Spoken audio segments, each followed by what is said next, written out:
Hello, in this video I want to show you how you can change language in your Google Nest audio speaker. At the first, you have to open the Google Home application and tap on the right upper corner icon. Next, pick Assistant Settings. Right now go for Languages. As you can see in this place, we can find Current Language. So if you want to change it, just tap on it. And here you can pick the different language. For example, we can change for Polish. As you can see, the language has changed. You can also pick additional language,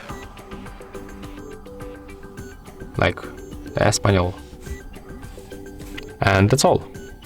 So that's how you can change language on your Google Nest audio speaker and other Google devices. If you find this video helpful, remember to leave a like, comment and subscribe.